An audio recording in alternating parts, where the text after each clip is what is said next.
Hello and welcome to एक study hub.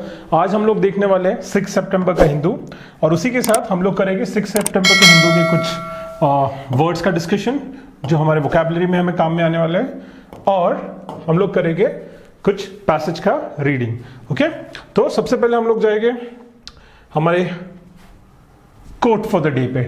Okay, तो quote for the day क्या है आज का, ध्यान दीजिए यहाँ पे। In a time of deceit telling the truth is the revolutionary act. ठीक है, जॉर्ज ऑरवेल। ठीक है, मैंने पहले भी जॉर्ज ऑरवेल का एक कोट लिया था, राइट। जॉर्ज ऑरवेल के बारे में मैंने आपको बताया है कि एक पॉलिटिकल सटायरिस्ट थे, उन्होंने काफी अच्छे बुक्स लिखे हुए हैं। ओके, तो इनका ये कोट बहुत इंपॉर्टेंट है। इन अ टाइम ऑफ डिसीट, ठीक है, डिसीट मतलब झूठ, फरेब। ठीक है, जब झूठ फरेब अपने एकदम एपिटोम पे है, ठीक है, अपने एकदम हाइट पे है। ठीक है, telling the truth is a revolutionary act. सच बोलना भी एक क्रांतिकारी काम रहता है। देखो, सच बोलना क्या कंसिडर किया जाता है कि भाई ये एक नॉर्मल चीज है, हर एक आदमी ने सच बोलना चाहिए। ठीक है, सच बोलना एक्सपेक्ट किया जाता है, हर एक आदमी ने करना चाहिए। बट जब डिसीट, जब झूठ हर जगह पे छा जाता है, तब सच बोलना भी क्या हो जाता है, एक रिवोल्यूशनरी काम हो जाता है, एक क्रांतिकारी काम हो जाता है, राइट। तो आप ये ऐसे कहाँ यूज कर सकते हो, ठीक है, या सॉरी आप ये कोट कौन से एसेज में यूज कर सकते हो, राइट। तो आपको ये कोट वैसे एसेज में यूज करना है जहां पे फ्रीडम ऑफ स्पीच की बात हो रही हो, राइट, जहां पे फ्रीडम ऑफ स्पीच को दबाने की बात हो रही है। जैसे जर्नलिज्म की बात आजकल चल रही है, बहुत सारे पेपर्स में हम देख रहे हैं कि जर्नलिज्म का जो हम लोग देख रहे हैं कि एक स्टैंडर्ड है वो मेंटेन नहीं कर पा रहे इंडियन जर्नलिस्ट। ठीक है, तो उसके वजह से प्रॉब्लम्स हो रहे हैं। तो आपको आपके एग्जाम में, ठीक है, सीजीएल हो या बैंकिंग के एग्जाम्स हो, आपको जरूर जर्नलिज्म पे ऐसे आ सकता है। Okay, even for that matter कि बैंकिंग में भी हम लोग देख रहे हैं कि क्या इश्यूज हो रहे हैं कि बहुत सारे फ्रॉड सामने आ रहे हैं, राइट। और ऐसे टाइम पे अगर कोई बोल रहा है, कोई इसके अगेंस्ट खड़ा रह रहा है, तो उन्हें पनिश किया जाता है, तो उनके ट्रांसफर हो जाती है। और रिसेंटली हमने देखा कि एक जो विसल ब्लोअर था उनका मर्डर भी हो गया, राइट। तो ऐसे सिचुएशन में हमने क्या करना चाहिए, तो ऐसे सिचुएशन में this quote will definitely fetch you marks. ठीक है, जैसे अगर आपके पास ऐसे आया तो ठीक है, ये कोट आप उसको जरूर यूज करिए और जॉर्ज ऑरवेल ये नाम याद रखना है। Okay, with that will move to our daily dose of vocab. ठीक है, जिसके लिए आप लोग इंतजार करते हो, राइट। तो हम लोग करेंगे पहला वर्ड हमारा। ठीक है, आज का पहला वर्ड है अकॉर्ड।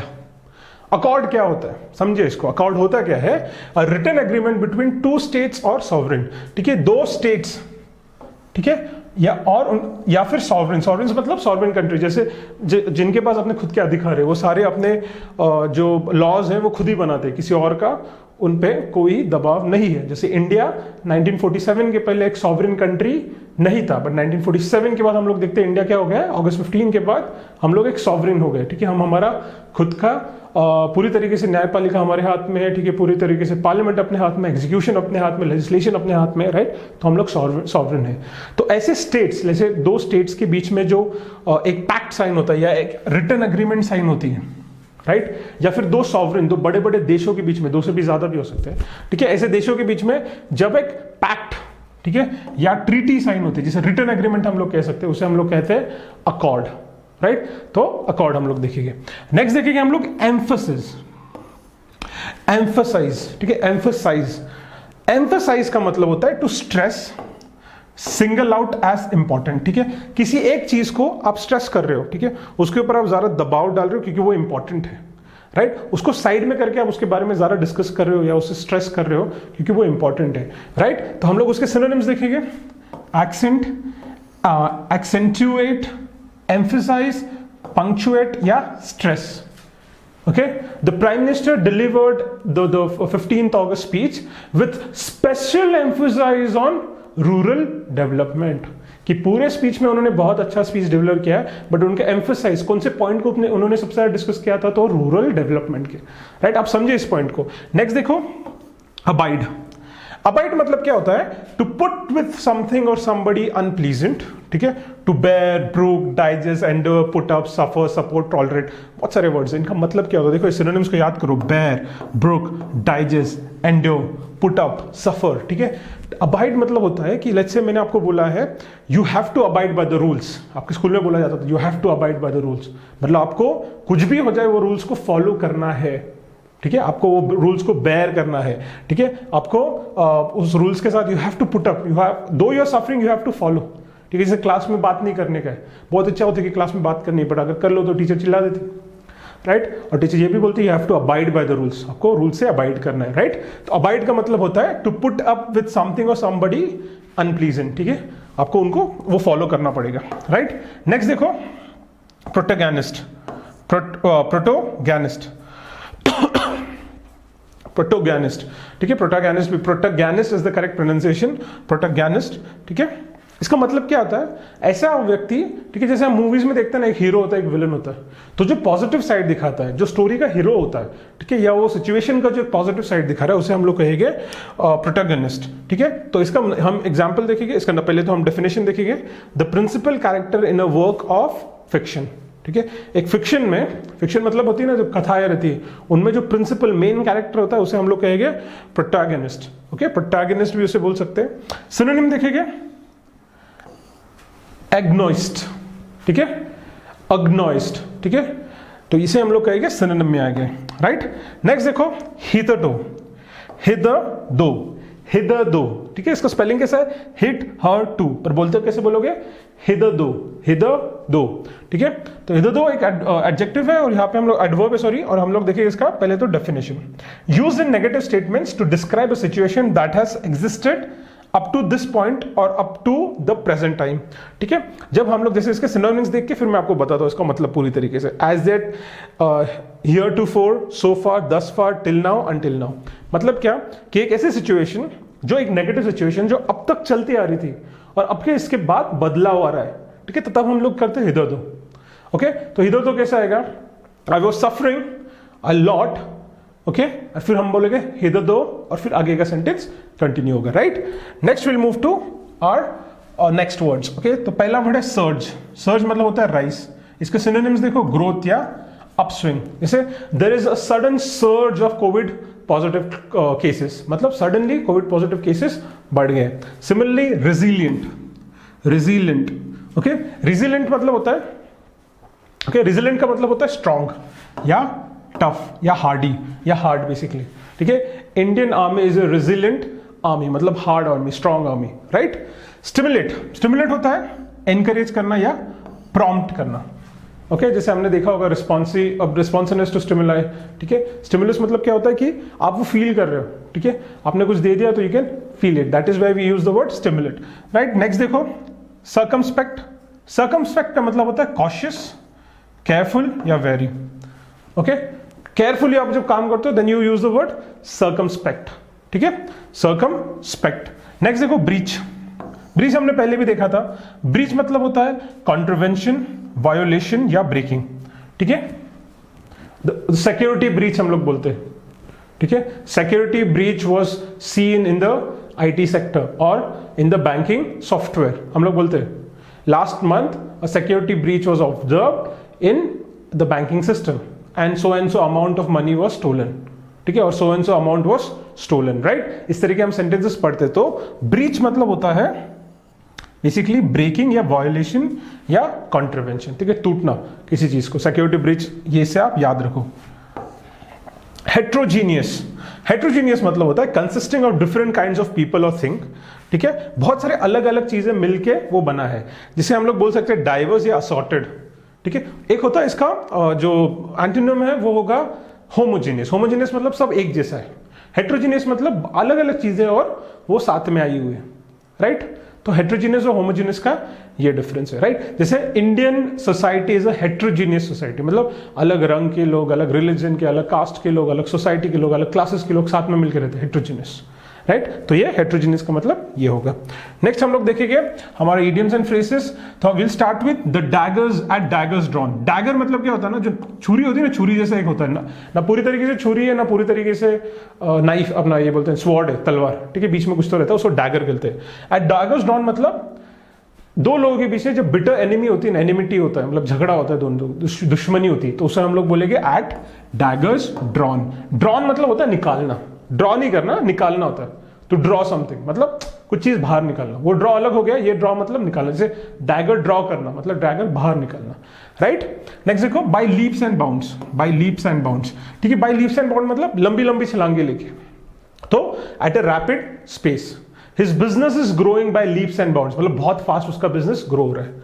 नेक्स्ट देखो डेड लेटर, ठीक ठीक है। डेड लेटर मतलब अ लॉ और ordinance that is no longer available, और ठीक है it is not longer legal, ठीक है, तो उसे हम लोग कहेंगे डेड लेटर, कि जो लॉ जो है अभी वो खत्म हो चुका है, उसका कोई मायने नहीं रखे। जैसे आईपीसी 377 था हमारे पास LGBTQ राइट्स को लेके, वो अभी खत्म हो गया, it's a dead letter now. Okay, similarly eagle eyed, eagle eyed मतलब एकदम सिंपल, अभी ईगल का आईज कितना स्ट्रॉन्ग है, उसका आई साइट कितना स्ट्रॉन्ग है, राइट, कि वो नीचे एकदम दूर तक देख सकता है। वैसे ही विथ कीन आई साइट, जिसको कीन आई साइट रहते हैं उसे हम कहेंगे ईगल आइड। नेक्स्ट देखो फ्रेंच लीव। फ्रेंच लीव का मतलब क्या होता है? अ लीव विदाउट इंफॉर्मेशन और परमिशन, ठीक है। फ्रेंच, आपको दूसरी बात पता होगी, ये लीव है, लीव को समझिए। ओके, फ्रेंच लीव मतलब है कि लीव विदाउट इंफॉर्मेशन और परमिशन, ठीक है, विदाउट परमिशन। ओके, हम लोग जब लीव ले लेते हैं उसे हम लोग कहेंगे फ्रेंच लीव। जैसे लेट्स से आपके फ्रेंड ने कह दिया कि आपके कलीग ने बोल दिया आपके ऑफिस में कि this person is on French leave, मतलब उसने बताया नहीं और निकल गया, राइट। नाउ सिमिलरली हम लोग जाएंगे हमारे अभी क्विकली हमारे एडिटोरियल के पास। अभी मैं आपके लिए आज देने वाला हूं 30 सेकेंड्स, ठीक है। कुछ बच्चों ने बोला कि टाइमर बढ़ा दो, ठीक है, कि पढ़ने में डिफिकल्टी हो रही है, तो मैं 35 कर दूंगा। ओके, तो 35 सेकेंड्स में आपको ये पढ़ना है। Okay, the time starts now.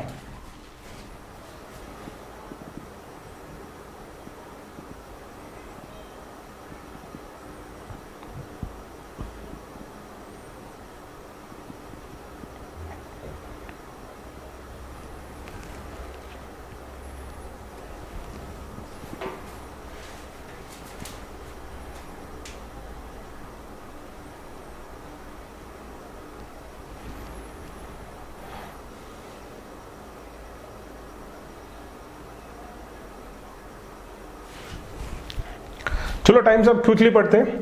Should the Taliban government when it gets formed be recognise, ठीक है। क्वेश्चन पूछा गया कि तालिबान का जब गवर्नमेंट बनेगा उसको हमने रिकॉग्नाइज करना चाहिए क्या नहीं, ठीक है। Given that the Taliban lead government is a foregone conclusion, ठीक है। अभी जो तालिबान लेड गवर्नमेंट है ना, ये अभी कंक्लूजन हो चुका है, ये कंक्लूड हो गया है, ये बात तय है कि अभी तालिबान की ही गवर्नमेंट है, ठीक है। The international community must only accord such recognition as a part of a negotiated process, A process aimed at moderating Kabul's new rulers। इसका मतलब समझो, ठीक है।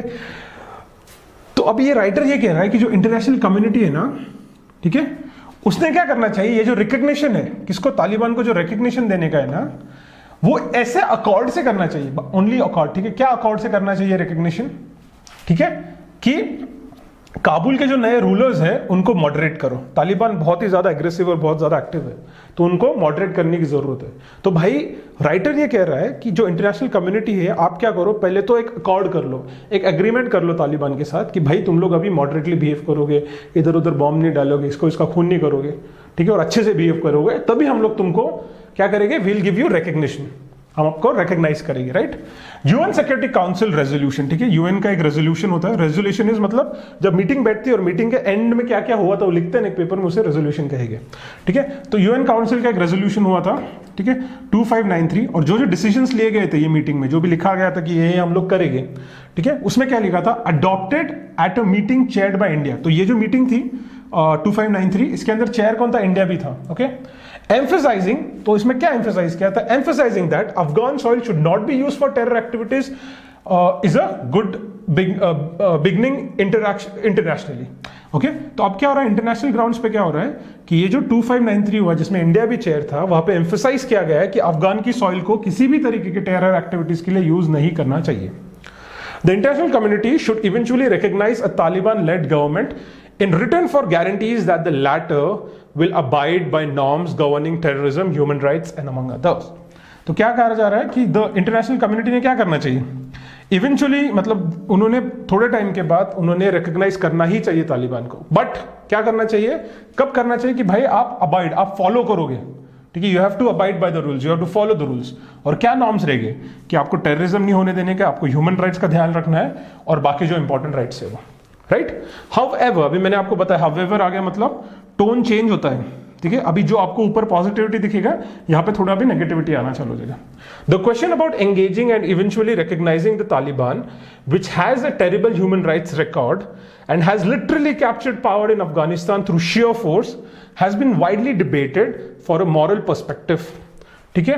तो तालिबान का क्या है कि उसका तो इतिहास है, हमें पता है कि इसके साथ हम लोग कैसे बातचीत करें, क्योंकि प्रॉब्लम क्या हो रहा है हिस्ट्री में हम लोग देख रहे हैं कि उन्होंने शेयर फोर्स अपने ताकत के बलबूते पे ही पूरा गवर्नमेंट अपने हाथों में ले लिया, कोई इलेक्शन से तो आए नहीं है, राइट। तो हमको ये चीज समझना जरूरी है कि भाई ऐसे लोग क्यों मानेंगे, राइट। तो ये क्वेश्चन है अबाउट एंगेजिंग, ठीक है, इनके साथ एंगेज क्यों होना चाहिए। So it might be useful to reflect on the various moral aspects of engaging with undesirable elements, terror group, insurgents, etc. in general and the Taliban particular, ठीक है। तो हमें क्या करना चाहिए, जो अनडिजायरेबल एस्पेक्ट्स है उनके साथ भी एंगेज करने की जरूरी है। तो यहाँ पे क्या बोला जा रहा है, ओके, उनके साथ भी आपको ये करने का है, और ये तो, और इन जनरल आपको तालिबान से करने का है, और पर्टिकुलरली आपको क्या करना है, जो टेरर ग्रुप्स है, इंसर्जेंट्स है, उनसे भी आपको बात करनी है, ठीक है। तो आपको ऐसा दो तरह का स्ट्रैटेजी बना के यू हैव टू वर्क, ठीक है। किसको कहा जा रहा है, ये सारा इंटरनेशनल कम्युनिटी के लिए कहा जा रहा है, okay. With that will move to our next passage, okay. Quickly मैं टाइमर सेट करता हूं, ये छोटा पैसेज है तो इसके लिए टाइम हम लोग थोड़ा सा कम कर देंगे, या स्टार्ट।